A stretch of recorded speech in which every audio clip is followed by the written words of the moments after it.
La invención de la imprenta con caracteres móviles es uno de los grandes hitos de la historia de la cultura.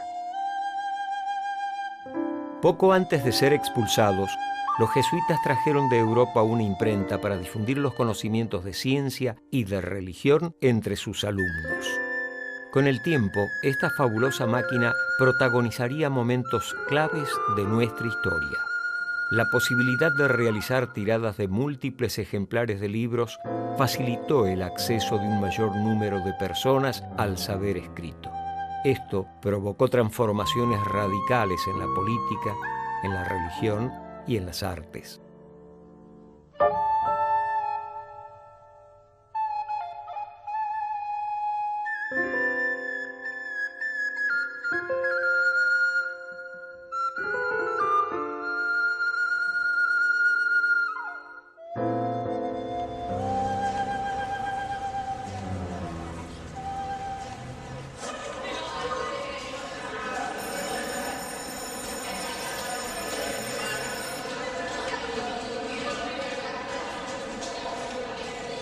Bueno, en la clase de hoy vamos a tomar el tema de la modernidad, pero en particular cómo se constituye este fenómeno de este periodo histórico, al cual muchos de los historiadores reverencian en función de que ha sido producto del Renacimiento o de la Reforma.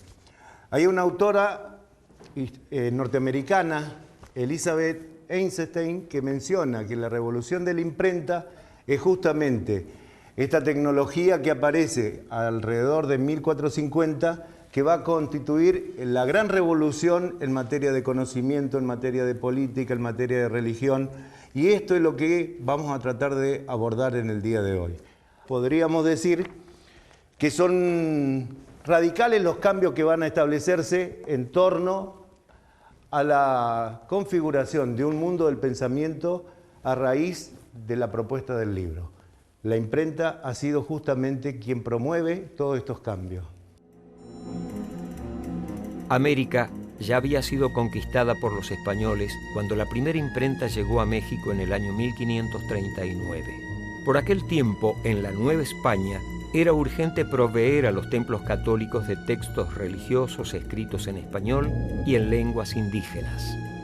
De esta manera, México fue el primer lugar de América donde se instauró la imprenta. El español Juan Pablos es considerado el primer impresor. El primer libro que se imprimió en este continente fue La breve y más compendiosa doctrina cristiana. En Europa, la imprenta había demostrado ser un instrumento eficaz en la difusión de las ideas religiosas. Los reyes católicos utilizarían la misma estrategia en tierras americanas. La imprenta en América fue una de las herramientas que los españoles pusieron en práctica en ese complejo proceso de asimilación cultural de los pueblos americanos conquistados. En Sudamérica, la imprenta se instaló por primera vez en 1584 en Lima, Perú. El impresor a cargo fue Antonio Ricardo, y la primera impresión fue la pragmática sobre los 10 días del año. Esta impresión constituía un edicto de 4 páginas publicado por el rey Felipe II de España, decretando el cambio del calendario juliano por el calendario gregoriano. Más tarde, en 1641, la imprenta arribó a Guatemala, una de las principales ciudades de América en aquella época. La aparición de la imprenta en el Río de la Plata fue un caso único en la historia de la tipografía. No había sido importada, se trató de una creación original.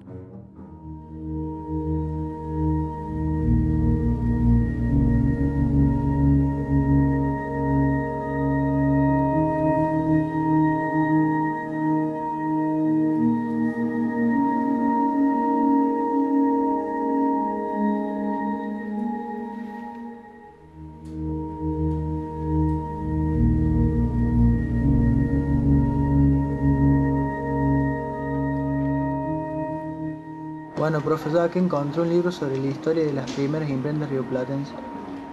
Ah, muy bien. Y yo aquí encontré otro libro de la colección de Furlan. Perfecto. Y yo encontré un libro de Florian Pauke. Bien, con esto podemos iniciar la búsqueda de lo que fue la primera imprenta en el Virreinato del Río de la Plata.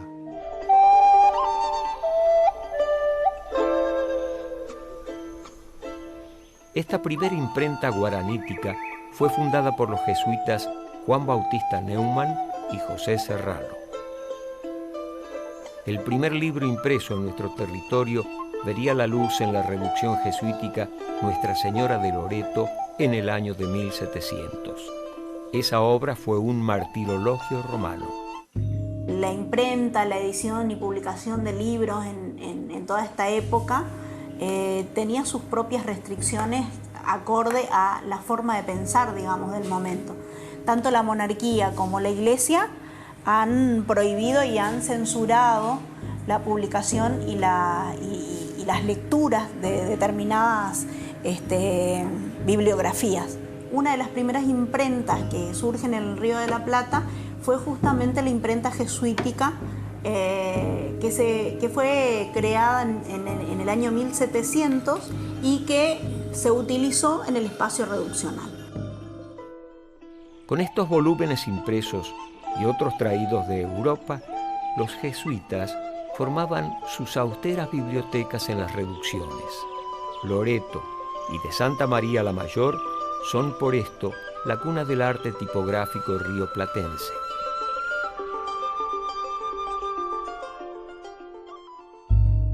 Debido a que, bueno, todas las reducciones tenían bibliotecas y tenían la necesidad, digamos, de publicar determinadas producciones. De hecho, los reglamentos, los catecismos, los vocabularios y determinados folletos que eran necesarios para la masificación, la socialización de la información. Se habían publicado una veintena de libros, o sea, como 20 libros de los cuales se tienen noticias que han sido productos de esta imprenta. Pero solamente se han conservado 9 en las producciones de los padres, de las cuales hay algunas que están en castellano y otras en guaraní. Y esto denota una participación y una formación que da cuenta del éxito que tuvieron estos jesuitas en estas reducciones. Esta imprenta desaparece en 1727, 1728 aproximadamente, y no se tienen muchas explicaciones del porqué de esta desaparición. Sí hay un solo argumento que parece el más convincente hasta ahora, según los pocos estudios que hay, que es que el papel lo tenían que traer de Europa porque no podían producirlo acá y que era muy caro. A mediados del siglo XVIII, en lo que hoy se conoce como la Manzana Jesuítica, funcionaban el Colegio Máximo, cuna de la Universidad de Córdoba, el noviciado y el Colegio Convictorio de Nuestra Señora de Montserrat. La imprenta era fundamental para la educación y los jesuitas lo sabían muy bien. Aunque desde 1700 los jesuitas contaban con una imprenta en sus misiones, no sucedía lo mismo en Córdoba, por ese entonces corazón de la provincia jesuítica del Paraguay. Al ser Córdoba un centro importante de estudiantes, los jesuitas decidieron armar su propio taller de impresión. Es por esto que mandaron a 2 sacerdotes a Europa para adquirir una de estas modernas máquinas. Desde Génova, Italia, despacharon hacia Buenos Aires 17 cajones que contenían las partes de la imprenta. Además, con esta prensa iba a embarcar el primer impresor de oficio en tierras argentinas, el jesuita Pablo Carder.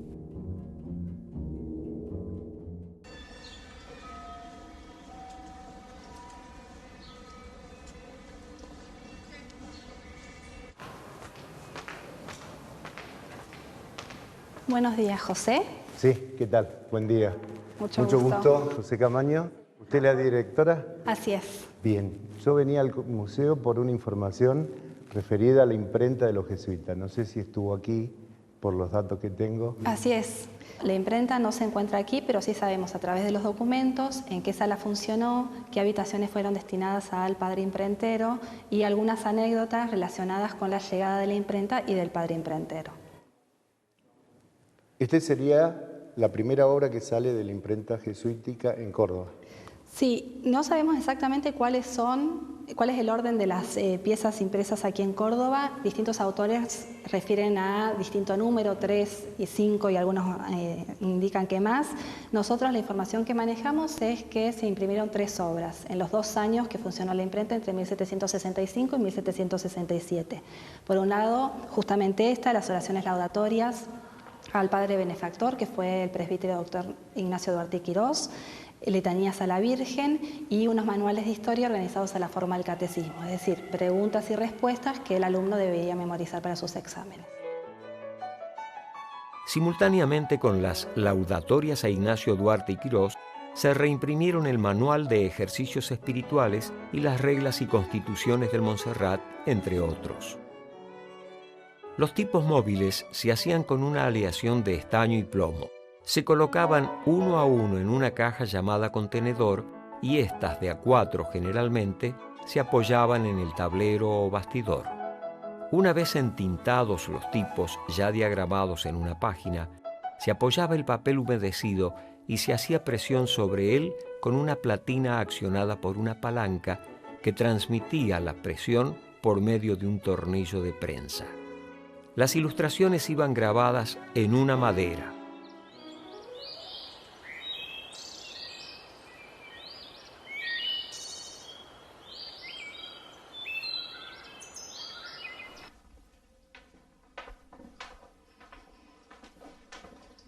Bueno, esto ya es el sótano que te comentaba recién, que como podés ver tiene 2 salas.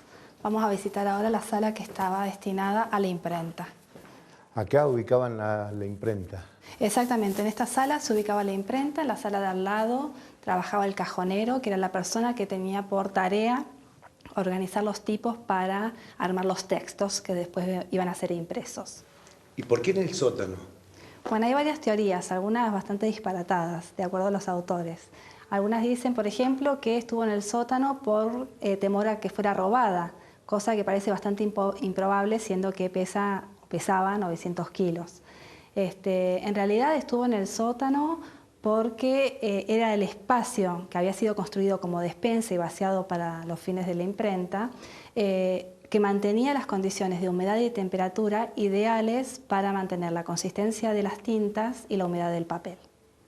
Cuando se fueron los jesuitas, sabemos por los documentos que se escriben el padre franciscano encargado del Real Convictorio de Nuestra Señora de Montserrat y el virrey Bertis, que la imprenta estaba en esta sala, se mantuvo aquí, pero fue desarmada por el propio padre imprentero antes de la expulsión. Esto era una medida muy razonable, siendo que nadie después pudo volver a usarla, nadie pudo volver a armarla.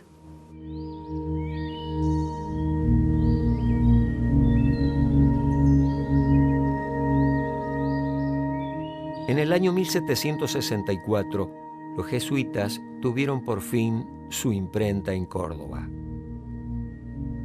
La mayor parte de los libros que alimentaron la biblioteca jesuítica venían de compras en Europa o de donaciones. La alimentación de la biblioteca a través de la imprenta fue muy escasa porque la imprenta es traída al Montserrat desde Europa en el año 1766, es decir, un año antes de que los jesuitas sean expulsados. Se alcanzan a imprimir muy pocas cosas. Se imprimen unas laudaciones, un escrito laudatorio a quien fuera el fundador del Montserrat, a Ignacio Duarte Quirós. Pero bueno, la suerte de esa imprenta es muy similar a la que luego tendría buena parte de la biblioteca. Esa imprenta es llevada por el virrey de Buenos Aires a la capital virreinal y allí se convertirá luego en la imprenta de los niños expósitos, la imprenta que producirá la mayor parte de los escritos de la Revolución de Mayo.